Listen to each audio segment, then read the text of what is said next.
Hi guys, Captain TigerLily here, and welcome back to Beacon Pines, which I am absolutely loving, by the way. This has been so awesome so far. Um, I'm really interested to see where the story is going to go. We have taken some branching paths so far. I don't really want to go back and try to fix any of the other branching paths yet, just because of where we've already gone so far. I kind of want to play this one out to whatever conclusion and then slowly go back and fill in all the things. So this game's probably going to take me a little bit longer than I anticipated, but it's totally fine. Anyway, before we get started today, if at any point during the video you guys enjoy what you're watching, hit the like button down below. Hit the subscribe button if you guys do want to see more video games from me in the future. I don't know why I said video games. I never say it like video games. I just say games. But that's the kind of day we're having. If you want to see more games from me in the future, hit the notification bell. That way you guys will know when new videos go live. Don't forget to hit the bell itself and click all notifications if you guys don't want to miss any videos or shorts or anything. And share the video around to anybody you think might enjoy watching me play through Beacon Pines. If you guys do want to get access to videos early, hit the join button down below and let's jump in today. We got to go put the walkie-talkie in the playhouse or in the treehouse, right? Luca heard a group of footsteps approaching. He dashed behind the bushes to avoid being spotted. Probably for the best. Oh. So we all understand our roles. You can count on me. I still think we need more time. This wasn't the original plan. Mr. Tolliver paused, shifting his eyes to one side. We're all in danger now. I, for one, refuse to sit idly by while that danger persists. Oh, we got a new charm. Refuse. Hiram, you just keep your wits about you. Mr. Tolliver took one long, quiet breath. You're right. You can count on me. Okay. I just wish we could have made that deal with Eris Valentine. Her resources would have still come in handy. As I said, I had no time to contact her after your call this morning. Plans change. How's Luca holding up? He's fine. We shouldn't lose sight of the fact that this is all... I know very well what all of this is for. We have no choice. Operation Sparkplug has a new objective. Are we in agreement? The three shared a determined look. Good. We'll reconvene after the festival.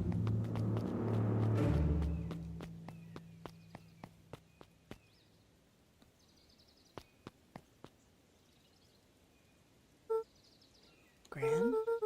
Why are you meeting with Mrs. Fratelli and Mr. Tolliver late at night? Hey, Luca. Ah! Dawn, you scared me! How long have you been there? Oh, just a few minutes. Earlier today, I saw Mr. Tolliver and your Gran enter the diner together. When my shift at their newsstand was over, they still hadn't left. So I used the greatest tool of any investigative reporter. Time. When they left, I tailed them here. What do you think they're up to? Whatever it is, they seem organized and determined. They mentioned the festival. Yeah, I heard that too. Has your Gran been doing anything differently lately? Anything strange? She got a phone call this morning and rushed out the door. A call from Hiram Tolliver, it seems. She was either furious or terrified. Or both. Luca, be careful out there. I think we might be in the middle of the scoop of a lifetime. I will. Aren't you coming out? Nah, I'm gonna stake out here for a little bit longer. See ya, Luca. Just... Okay.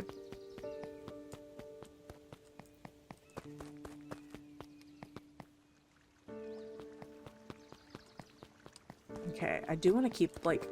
Oh, I didn't mean to go there yet. I wanted to look around this section of the town first. I mean, there's probably not anything, but, like...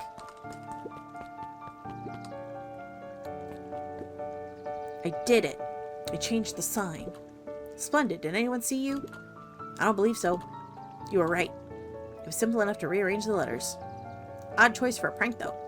In situations such as these, odd is good. The two boys shared a mischievous grin. Can't wait for everybody to see the big reveal. Should be quite memorable. Let's make ourselves scarce for now. What did they change? What did they do? Better hurry up to the treehouse. Okay, so I can't go back that way through town. That's fine. Nothing in there. Alright. I figured I might as well look around since I was here and make sure I wasn't missing anything important, like any potential charms or anything. Old Pickler's Pond. Okay, anything over here? No.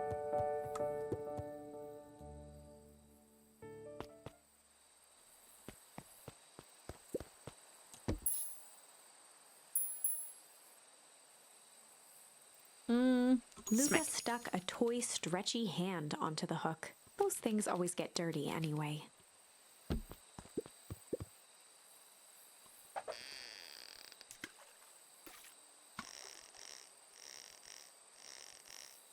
Let's see if we can get some more of these items. I don't know what we need them for, but...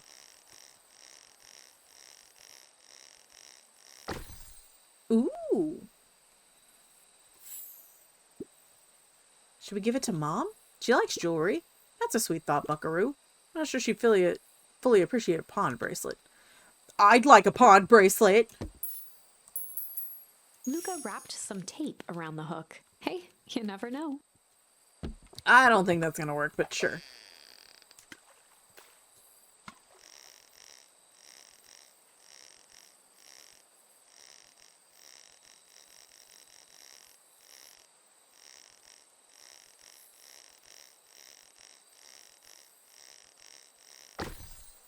What do we get? Bunch of big words written on it. Let's see that. We regret to inform you that your application for property rights with respect to Beacon Pines, CBD, and surrounding areas has been rejected. What is that for? Valentine Estate. Good. Good. Oh, so people did not want the Valentines around. Luca placed a sinker on the line. Sometimes the best stuff is at the bottom of the pond. Okay.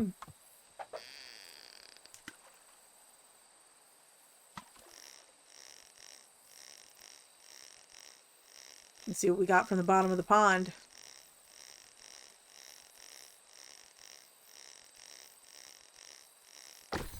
Ooh, message in a bottle. Malice 80 proof whiskey. A hard liquor for a hard man. Best leave that be. Takes a real piece of work to leave something like that lying around. Okay, well, I don't have anything else, so... we could use some new bait. What do you say we head out and find some more?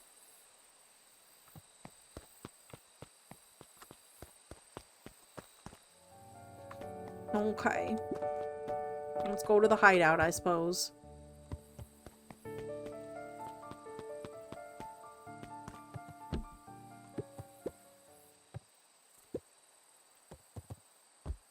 We chillin'.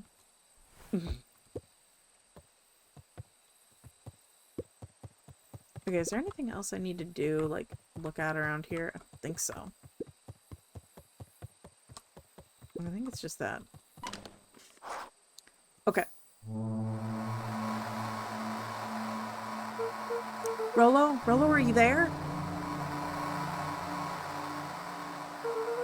I'm at the treehouse now, Rolo. Mr. Kerr said you were alright. Or Mr. Kerr, sorry, I said it wrong. What happened out there? Dang it, Rolo, where are you?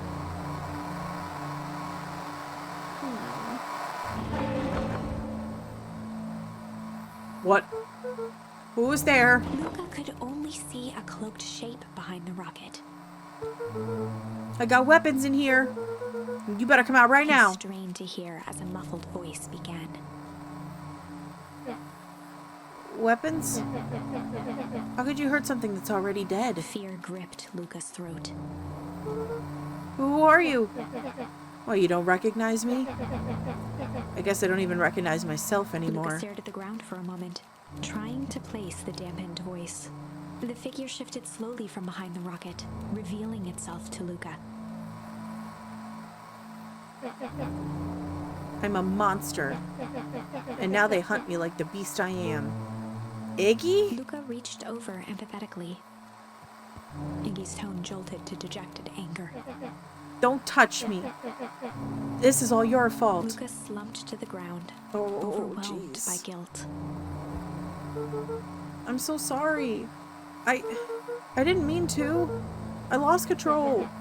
So you couldn't control yourself for a second, and I get to be like this forever? There must be a way to fix this.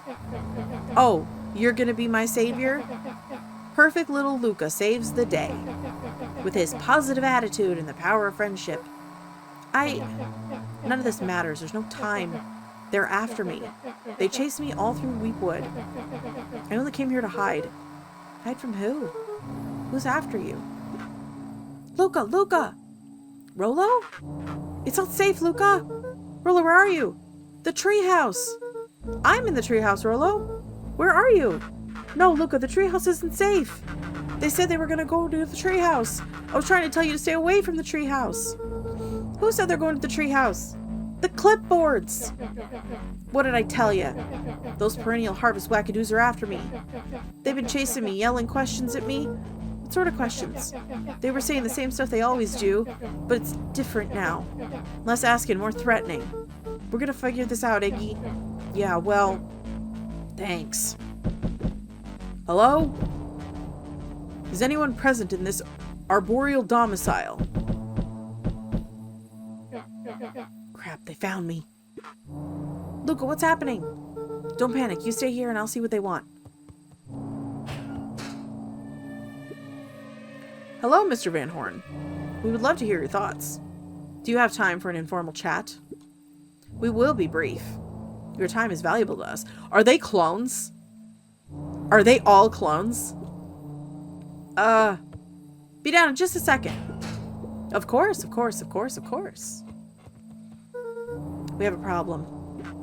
Luca, you gotta get out of there. Who's out there? Is it them? Yeah, it's the clipboards.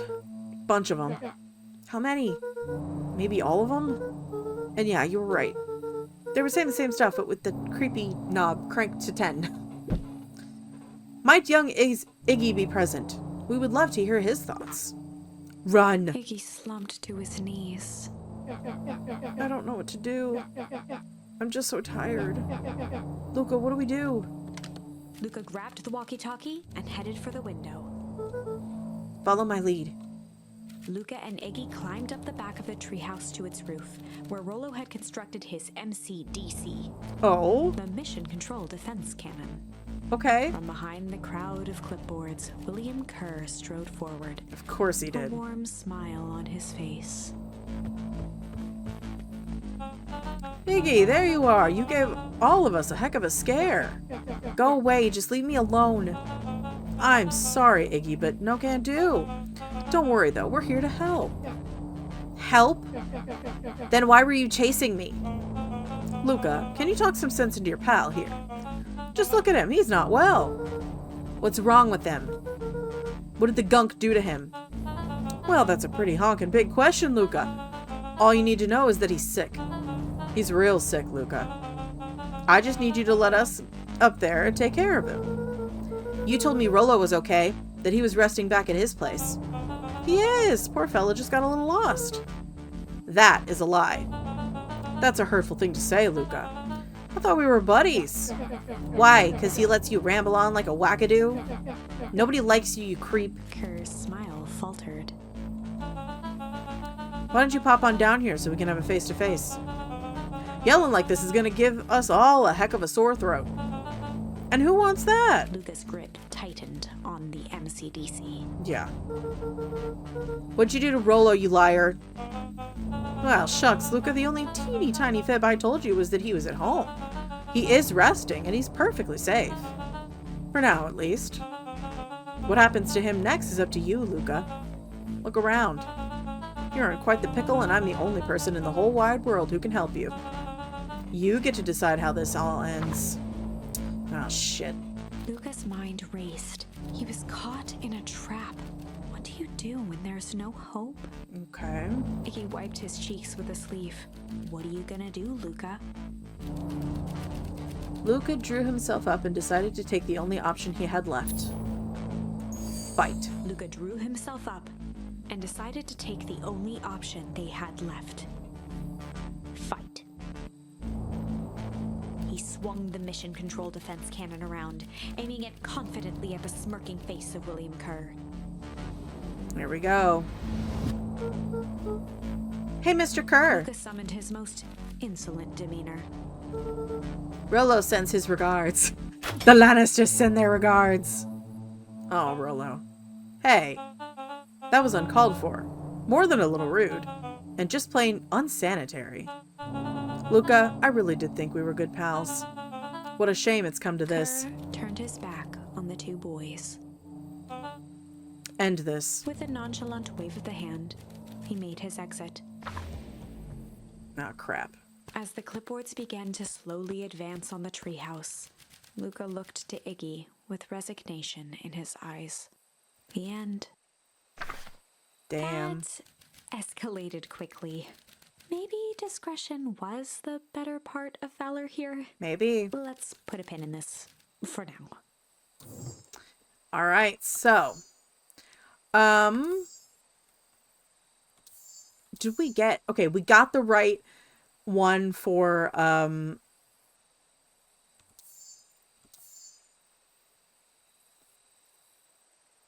think we got the right one for that one because it was via shit. So the only other one for this one would be struggle instead of change. But did we do that one correct? I don't know. I kind of want to go back and try this one. Stories about struggle? I want to see what happens. This is a story about struggle. Luca could hear a machine humming somewhere nearby. He felt around wildly, searching for something, anything that could help. His hands found a hard object, maybe a tile? He yanked it free, lifting the cold stone. Let me go! Luca swung the tile as hard as he could at the shape that still held fast to his leg. He heard the crack of glass as the stone hit the assailant's mask. With a muffled yelp, the hand let go. Luca was free and scrambled to the door. He never looked back once on the long run home. Chapter 3. Everything's fine. The next morning, it was quieter than usual at the breakfast table. Only the sound of silverware and chewing interrupted the awkward silence. Okay. I finished jarring a mess of jam last night. Okay. Rollo had things to do, so I just sort of poked around town. I set the jam down by the front door. There's 2 batches to drop off. One for Mr. Tolliver, the bag and wag. Deliver jam to Mr. Tolliver. Okay, so this is a very different day. Another for Mrs. Fratelli at the diner.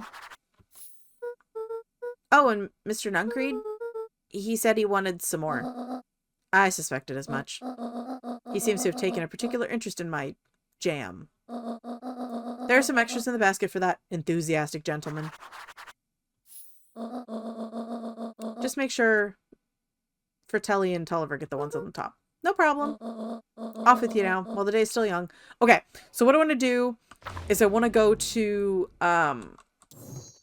this one. Because we did this one. And I want to do the tickle one. Because we didn't finish how this one goes. Skip to where I left off. Chapter 4. The best policy. Luca paused for a moment, catching his breath. He'd only just met Beck, and somehow he already managed to drag her into this mess. Hopefully he could make it up to her. But finding Rollo was his primary concern. Okay. So, let's play through this one then. And see what happens. Luca, what the hell are you doing out here? And why did a kid with gray hair just run past us in a panic? Roxy and Fitz looked drained. It was clear they'd spent all day searching. That's Beck. I don't care who she is. What happened? We were just helping look for Rollo. Luca, I need you to start telling me the truth. Roxy's temper could often be dismissed as the impatience of an older sibling. But this was the most intense Luca had ever seen her. Her eyes were wild and unfocused, looking straight through Luca. We're running out of time. In a torrent of rambled words and tears, Luca broke down. Rollo and I weren't just playing in Weepwood yesterday. We were investigating lights at the old Valentine warehouse, but someone was there in a strange suit, and we hid in the dumpster and had a heavy bag dropped on us. I think it was a body. So we ran, but we got split up. And I ran home. That's all my fault. Now my best friend may never come back. Wow. Just wow. Roxy, still exhausted and angry, softened briefly as her eyes hunted the ground in thought. With a determined sigh, she looked up at Luca. It's not your fault, Luca. Rollo's gonna be okay, I promise. Roxy drew herself up. I'm gonna fix this. Luca, go home. But I want to help. It's too dangerous for a kid. I can't just sit around. I have to do something. Roxy tried to think of the safest place to send Luca. Go back to that little treehouse you two like to play in. Wait there in case Rollo shows up. Sound like a plan? Luca wiped his cheeks and gave a quick nod. You did the right thing telling me the truth. Now scoot. Okay, so we go straight to the treehouse now. You really believe his story? What other option do we have?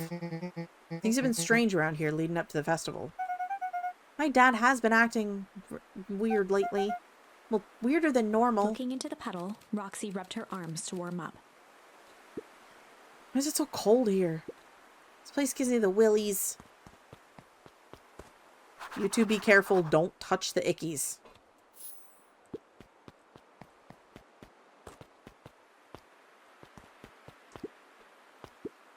Have you seen Rollo around? No, sorry, Luca. I had my eyes in the dirt looking for beetles. Can't seem to find any. No, the beetles. You think their temperature confused their circadian rhythm or something? Who's to say? I'm no beetleologist. Just keep an eye out for them, would you? Okay. Mr. Nuncreed jumped with a start. Boom. Don't sneak up on an old fellow like that. Sorry. Who are you talking to? What? Luca motioned to the phone booth.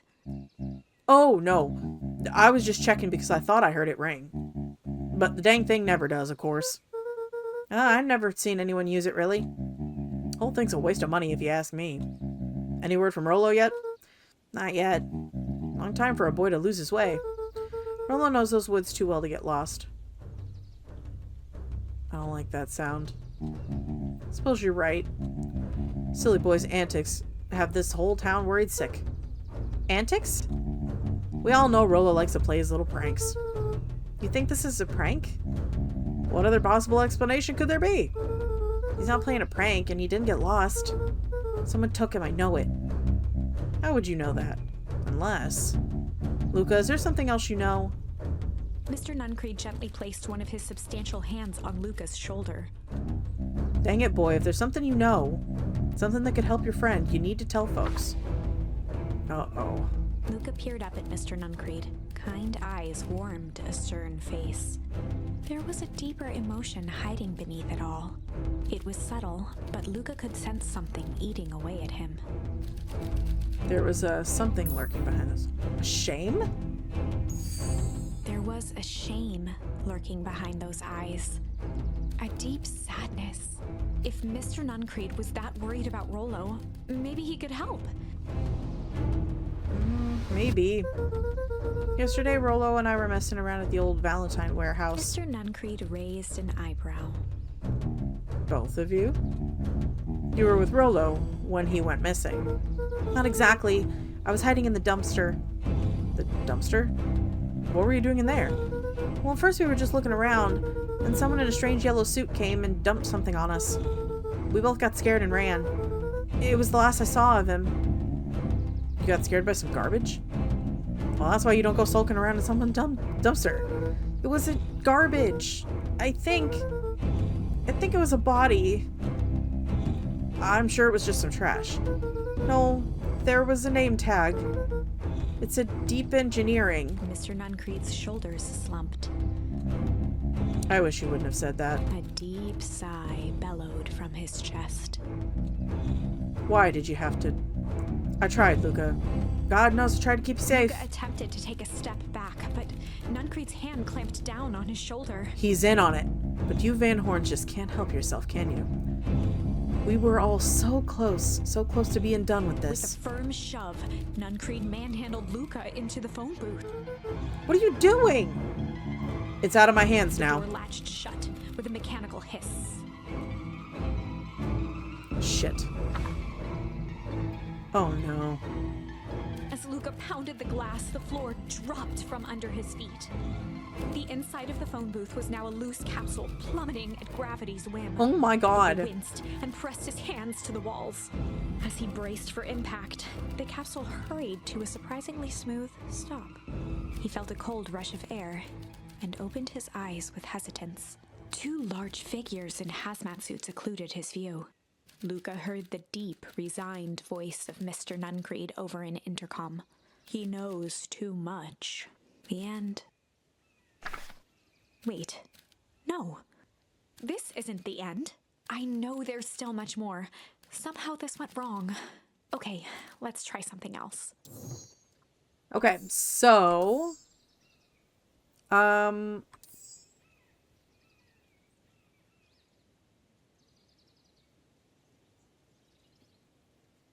we did the struggle. We did that one. Okay, so we'll go to this one now. Story about struggle. Skip to where I left off. Okay. So we'll do this one next. Follow this storyline. Okay, do we have anything else that we can do? No. Okay. Just her shooing me off. Alright, well.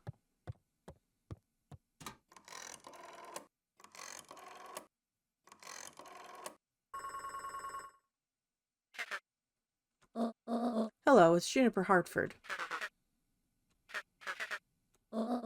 Before you hang up, just hear me out. I have a business proposition. The simple matter is we both have the same problem that needs solving. Very well, we can meet tonight. That's gotta be Valentine. It has to be. Okay. Sorry about yesterday. Roxy can be so annoying. Okay, so the good answer for this is for him not to have gone with you. That's the best version of this. It seems. Because it seems every other ending so far has led to death or something. But good news, no more boring chores for me today. Did you make it to the old Valentine warehouse? So, what'd you find? Give me the dirt. Something happened. There was someone else there. What? Who was it? Was it aliens? I knew it would be aliens. No. Zombies? No. Alien zombies? What else could it possibly be? Rolo, I gotta deliver these into town first. We'll catch up after. Oh, is it a whole thing? Sounds like a whole thing. Yeah, we shouldn't talk about it here. Meet me at the treehouse tonight. I'm not sure what this treehouse is you speak of. Meet me at Mission Control. Roger that, Space Cadet. Oh my god, Rolo, you're such a goober.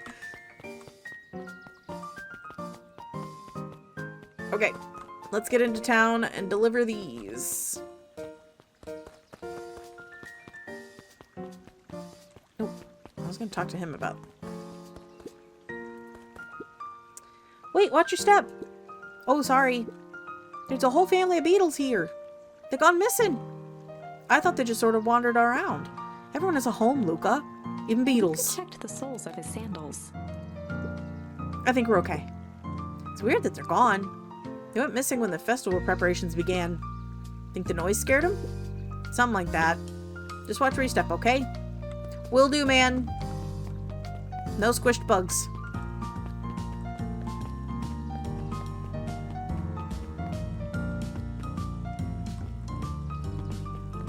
Okay. Mr. Wilder, I trust that you have time to chat? Eris Valentine, oldest of Sharper Valentine's children, and heir to the Valentine fortune, had a way of making questions seem like demands. I don't like that. Certainly. Seems to be the problem. Mr. Wilder had learned to assume that if he was hearing from Eris, it was because she had taken issue with something he had put in the paper. Couldn't help but notice that the front page of this morning was consumed by stories about this silly festival. Well, yes, that's the news of the day. But there was no mention of the museum, nor the foundation through which it was endowed. I'm sorry, Miss Valentine. My readers are much are more so interested in this town's future, rather than any one family in particular. There was a time, Mr. Wilder, when the goings-on of my family was the only thing this town cared about. Well, things change, ma'am. And you know, change is a dangerous... If you finish that thought, I'll make that monocle a permanent fixture of your anatomy. My apologies. Good day, Miss Valentine. Did I give you the impression this conversation was finished? Mr. Wilder averted his gaze and began to polish his monocle. Well, good day, Mr. Wilder. Good lord. Okay, so where are Tolliver and... Ah, there's Tolliver.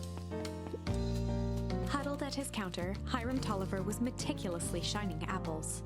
More accurately, Hiram Tolliver was meticulously shining one apple. Hello? Yeah! With a yelp, Mr. Tolliver fumbled the apple, flailing at the air as it fell. Oh, sorry. Oh, no bother, no bother. He leaned forward and lowered his voice. I see you have something for me. Yeah, Gran had some jam I'm supposed to give you. He leaned in a bit further. Jam? Yeah, the ones on top. She wrote your name on them. Mr. Tolliver leaned back, speaking loud enough for anyone to hear. Ah, yes, the jam. Thank you so much for delivering this jam to He me. reached forward and snapped up the jars of jam, giving Luca a little wink. I shall put these on my store shelves post-haste. Should I finish my deliveries? Of course. Of He course. leaned in for a final whisper. Of course. Okay, Tolliver, you are so sus. I kind of love him, though. He's such a little goober. Okay, where's Mrs. Fratelli's? Whoops. Is Fratelli behind the beacon? Yeah, the diner. We haven't been in here yet.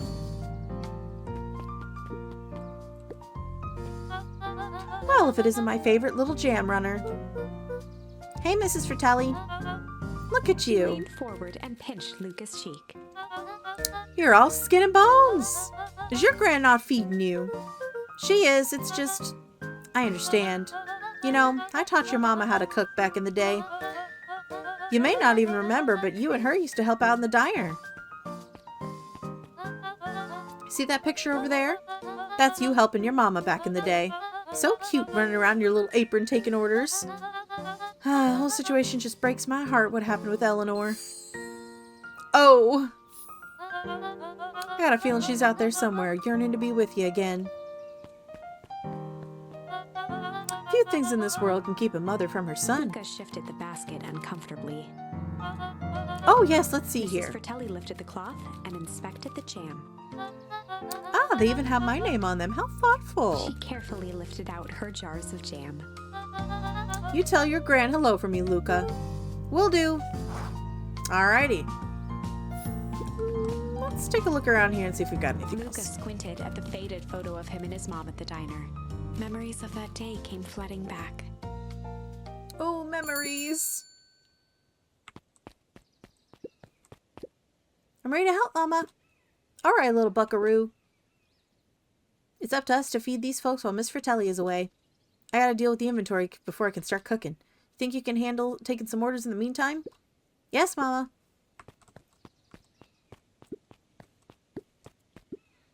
Aren't you a little young to be waiting tables? I'm just helping out. And my father had me hustling when I was your age as well. Father always says, children are to be sails, pulling a family ever forward. That doesn't sound very fun. There's plenty of time for fun. For instance, Father and I always make time to have lunch together once a month. Luca glanced at the empty seat across from Gus. Should I come back? No, turns out Father was too busy to have lunch today. I'll just go ahead and eat alone. Oh. The silver lining is, without him around, I can have my usual. Nice stack of cold cuts topped with a pile of sloppy chili. Okie dokie.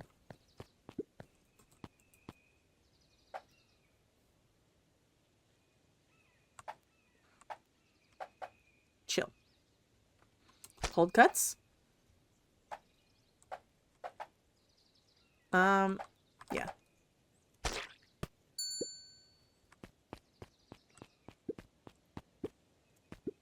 Here you are. Cold cuts with steaming hot chili on top. I call it the hot and cold. That's perfect. Thank you. All right, Mama. Looks like we're missing a few things. Why don't you run out and grab some more ingredients? Okay, I'll be back. End of memory. Oops, I keep running into the chairs.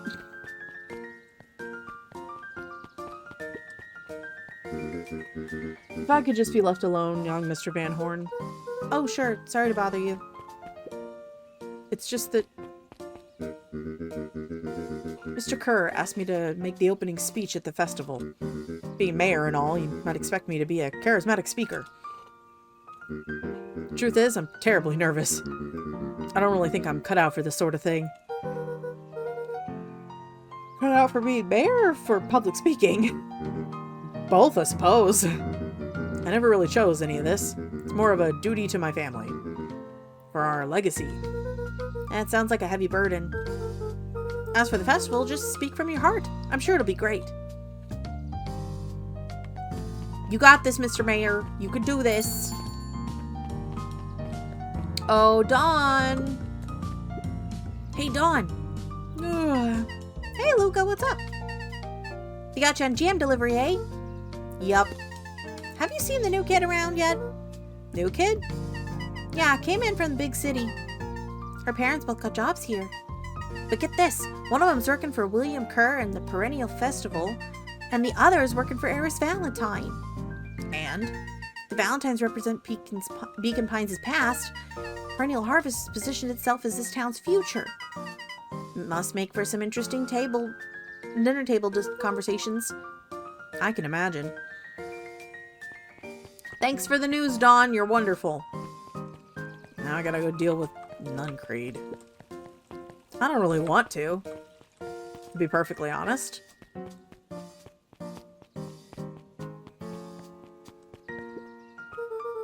Got some jam for you, Mr. Nuncreed.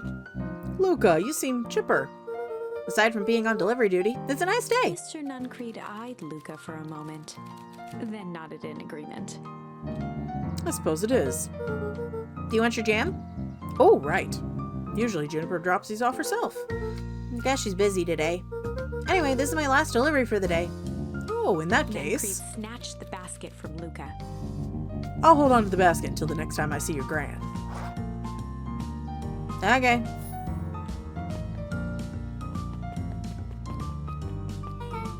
Hey, you. Anchovies or pineapple? What? Don't think. Just answer. Pineapple. Why? How old are you? 12? Perfect. Follow me. Who are you? Didn't everyone tell you ask too many questions? Just try to keep up, okay? What just happened? Well, this is literally my brain half the time. Well, all right. Hey, what a coincidence. Here's my new friend I was just telling you about. Oh, that's wonderful. Yep, we just hit it off. Oh, really? Get this. His favorite pizza topping in the whole world is pineapple. Oh, what's your new little friend's name? Beck locked eyes with Luca. The look on her face was equal parts expectant and desperate. Luca Van Horn. Nice to meet you. I'm Nellie, and this is Iona. We're Beck's parents. Beck gave Luca a quick nudge. Oh yeah, Beck told me all about you. Feels like we've known each other for years. So you both can stop obsessing about me making friends. Oh, darling, we never doubted you. It's just that for children with fewer than 5 close friends, the probability of stunted development doubles. Well, 1 down, 4 to go, I guess. What Nellie means is we just want this move to be as easy on you as possible. You can relax. A friend has been friended. This calls for a celebration. Luca, you must join us for dinner tonight. Dinner? Wow, another coincidence. I actually already asked him, and he said he would love to. It's just wonderful. In that case, we should pick up some groceries. You two don't get into too much trouble now.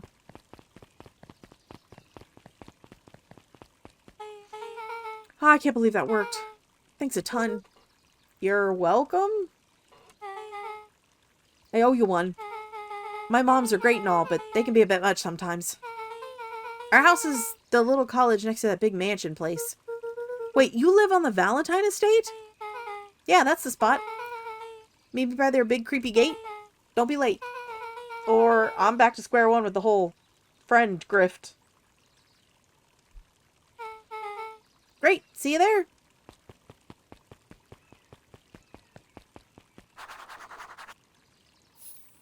Okay, what other tasks do I still have? Nothing there, so I guess I go meet Beck at the creepy gate. Alright, let's go to the big creepy gate. Oh, who are you? Morning, Jeff. What's so good about it? Another day further down the tubes, if you ask me. Come on now, it's not all bad. Festival's coming up. The festival. Old man Valentine used to put on cockamamie shindigs all the time. And where did that get us? Well, it's the perennial harvest putting this one. And they're doing it for the whole town. As far as I see it. The difference between the old Valentine company and the new perennial harvest outfit. Jeff dug through his pockets for a bit. Is the difference between this empty can of soup and this brown banana. But they're both garbage. Exactly. Oh. I'm sorry, Jeff.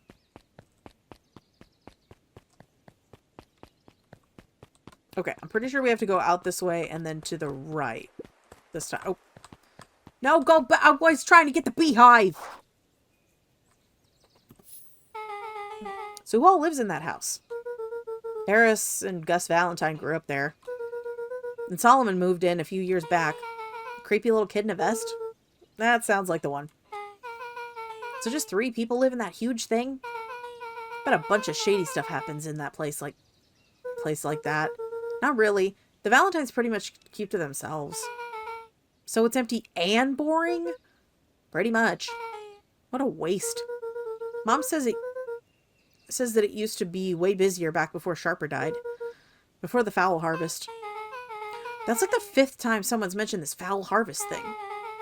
And y'all use that same ominous tone. Eventually you're gonna explain to me how that harvest got all fouled up. But we can't keep my parents waiting anymore. This way. But the beehive. I bet you anything there was a charm there. Most kids would have just ditched me by this point. Why are you still here? You look like you could use some help. You know what, Luca? You're not so bad. Let's get through this as simply as possible. Just eat, smile, and nod. Fun. Great, whatever you do, just don't bring up their work. Think I can handle Beck that? took a long breath, then gave a firm nod. Here goes nothing. Alrighty. Chapter 4. Dinner with the Moodwills. Ilona Moodwill was worried about change. A gardener at heart, she understood the necessity of change, relied on it even.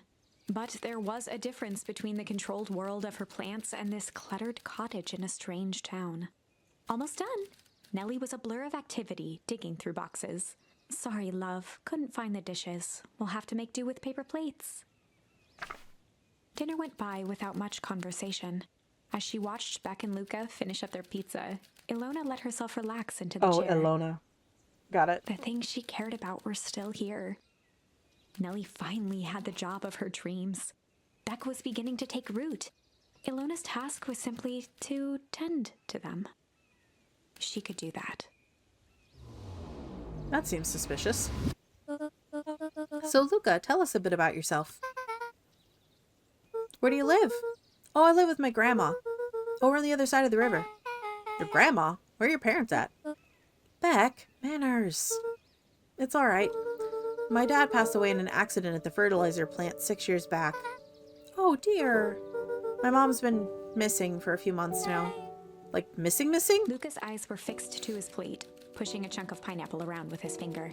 Nellie was the one who eventually broke the silence. Luca, how did you like the pizza? Oh, it was good. Very good. Normally we'd have put more effort into dinner, Fiona nervously gestured toward the boxes. but we aren't fully settled in, and Beck has mentioned that it's your favorite. I'm sorry, we're just skipping the part where he said his mom was missing. Beck! I'm sorry, Luca. This move has us all a little tired. Luca wiped his face with his sleeve. No, it's fine. So, Beck said that you moved here for work? Beck gave Luca a swift kick under the table. Ew. I meant, what brought you to Beacon Pines? Oh, you were right the first time. We're here for work. Nellie won't tell you this, but she's a brilliant chemist. I don't know about brilliant, but I do love it. She's brilliant. Perennial Harvest just made her the newest lead researcher of deep engineering. She makes it sound more impressive than it is. I'm just happy I get to make a difference in the world. Perennial Harvest is at the forefront of evolving agriculture into something more useful than sprinkling water and excrement on the ground. Luca glanced over to Beck. She seemed to be holding her breath. What Nellie means, Luca, is that there are different ways to grow plants. Yes, some people talk to their plants and hope for the best, and some people happily leave their job to allow their loved one to pursue their dream. You swore you didn't. Slammed her fist into the table, perhaps harder than she intended. Hey, Luca, how about some dessert? Actually, I have to meet my friend Rolo soon. Luca glanced outside to gauge the time. The sky was darker than he expected, filled with ominous clouds. Looks like there's a storm brewing. I should get going. Oh, I didn't think there was any rain in the almanac. Almanacs aren't that useful around here. Luca wiped his mouth one last time with his napkin and started to get up. Thank you all for the pizza. It was really good. See you at the festival, Beck.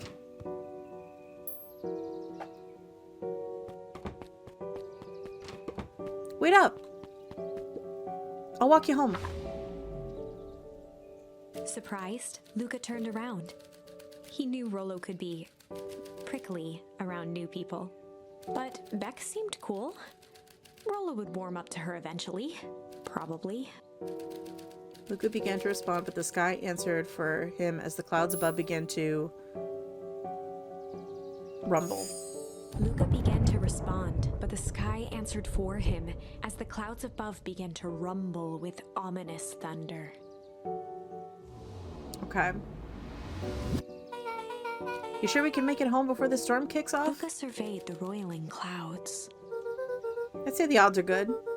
Maybe you should stay here and I'll just make a break for it. At that moment, the heavens opened up, unleashing torrential rain. Care to recalculate those odds? Hurry inside, you two, before you catch cold.